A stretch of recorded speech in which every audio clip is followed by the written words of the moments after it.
What's going on, guys? I'm Nasiko, and welcome back to another gameplay commentary. Today's game is going to be Far Cry 3. I messed around with this game for a while. I played about 5 hours of it before, and I picked it up recently with my friend. I decided to play, and I just run around the island doing some stuff. This is Far Cry 3 on max settings on the PC. So, PC, I like keyboard and mouse gaming. But I don't really prefer it to controllers. I like playing with controllers, but a lot of people complain about PC gaming having a keyboard and mouse, but I actually do like it. I don't think it's a big problem for me. So I like playing games on the PC. It's not a big deal. I'd rather play Minecraft on the PC than on the Xbox 360. But anyways, what I'm going to talk about today is my history with politics, why I'm so interested in politics, and will I ever run for president. I got the idea from a video in Icon Boy's question and answer video. He said, answered the question of will I ever run for president. It made me thinking, will I ever run for president? And then I thought about it, and then I said, probably not. Because first of all, we live in America, and I'm a fucking minority, so there goes already 50% of my votes. Second of all, we lived in America, so there's, I'm an atheist, so there goes another 25% of my votes. Third, I probably would not be a very good president because I would push my views too much. I'm very liberal, I'm very democratic, and when you have very strong views and you're not very open-minded to a lot of things, like I am in a lot of different political values and beliefs, it'll be pretty hard to become president. I know I could probably adapt to that and become like that, but when I'm so strongly, I really like to push my beliefs and I really like to express myself, but I'm not very open to new things and new beliefs when it comes to politics, and I'm so strong about it. Like gay marriage, I don't really know how I'd be able to. I mean, people thought I was gay because of all my gay videos, but I'm not actually gay. I'm heterosexual, but I really strongly believe in liberal socially. I'm very liberal, like legalization of marijuana.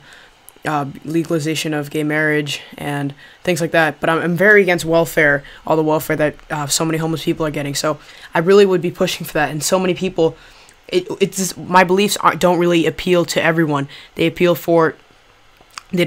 appeal to a general section. So I wouldn't help every single person out a lot. It would probably benefit.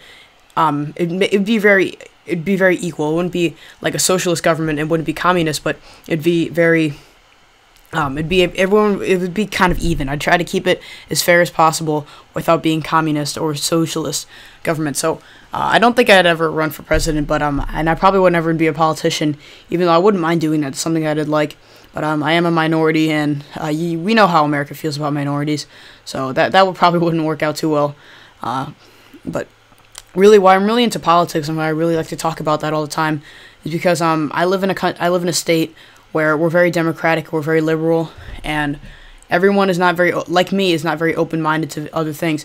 And I'm not very open-minded, but I try to be, which is a little weird to say, but people don't really like to expand or like to change.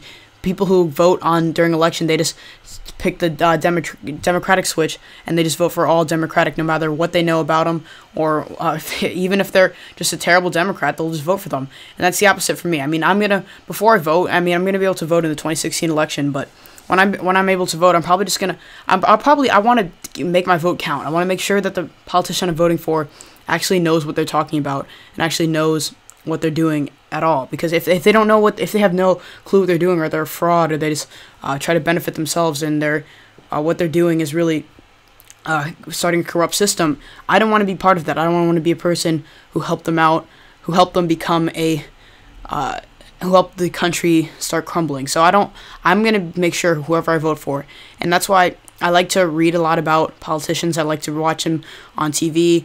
I really want to know everything about them. I watch all the presidential addresses. In my family, I'm probably the most politically advanced person. I know more about politics than probably both my parents and my older sister, who's 17, and my younger brother, who's 13. So I probably know way more about them about politics than them. And I'm really interested in that. I think it's a very interesting thing to think about. It's pretty.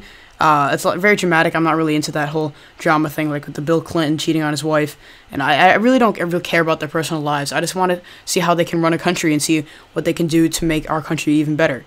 So I'm not very interested in all that and all that conspiracy and the Watergate thing, the Watergate scandal that Richard Nixon was involved in, and it's just there's so many things, there's so many backstories, and there's so many different parts of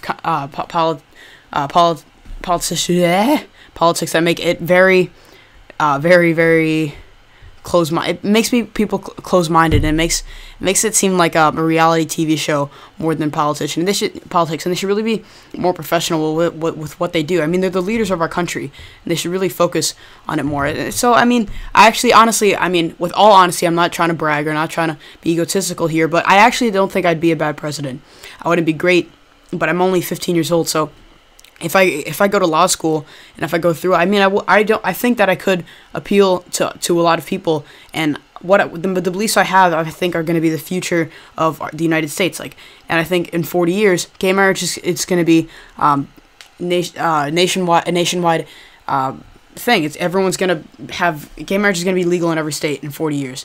I also think in a few hundred years, maybe even less than that, like maybe in 50 to 70 years, religion's going to really die down. Because even right now, religion's slowly disintegrating. I mean, I've seen a video by Kasim G where he interviewed random people in Los Angeles, and he asked them if they're religious, and a lot of them said, yeah, my parents are Christian, but I don't really go to church. I don't really care. A lot of people said they were atheists, or they said, oh, I think there's a God, or there's a higher power, but I don't really have a religion. So I think religion is slowly dying out. You don't really find a lot, especially I don't know about where you are, but where I come from, religion is not, people don't take religion as seriously as they did 50 years ago, and they don't really.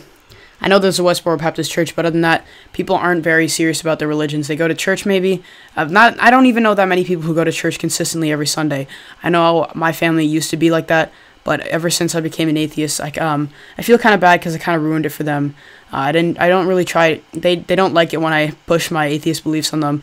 They're all because they're all Christian, but they get pretty mad when I do that, and it's actually kind of funny to see them get annoyed about that. But in a way, I did kind of ruin Christianity for them. And I know church is a nice place. Church is a nice place to go to. It's peaceful. You feel welcome. You can you get close to God. I understand that. Like when I always liked going to church. Not that much, but sometimes when I went, I enjoyed it. I mean, other than that, when it started getting boring and the priest started giving long monologues about how it's child abuse to not bring your kid to church. Other than that, I liked going. I liked singing the songs to people. I thought it was a nice place to go to. And also, I also believe that in a few years, and if like a decade or two, religion will totally be removed from our society and from our political. It will totally be removed from politics, and it'll totally be removed. Separation of church and state is not taken as seriously as it should be. Like we have "In God We Trust" on the coins. A lot of our laws are. I mean, Tennessee, back 30 or 40 years ago, they had a law passed that would remove evolution from their public school system, so that public schools would not teach evolution. And you could see that Christianity does have a huge influence on our country's. It really does have an influence on our country's values and what we really believe as a whole country. The community of our country really does believe in Christianity, and it really does push it in our system, and the United States government really does have it. Christianity doesn't really have an influence on it, and that's everyone. We all know that. It's true. You can't really argue against it. Christianity does have an influence, even though separation of church and state is an amendment in our Constitution that still exists. And that's pretty much it, guys. I'm gonna end the gameplay here. There's about 5 more minutes of it, but it's not very interesting. I just go in boats and stuff. Maybe I'll upload the rest of it later. So thanks for watching, guys, and remember to leave a like rating if you enjoy, and I'll see you next one. Thanks for watching.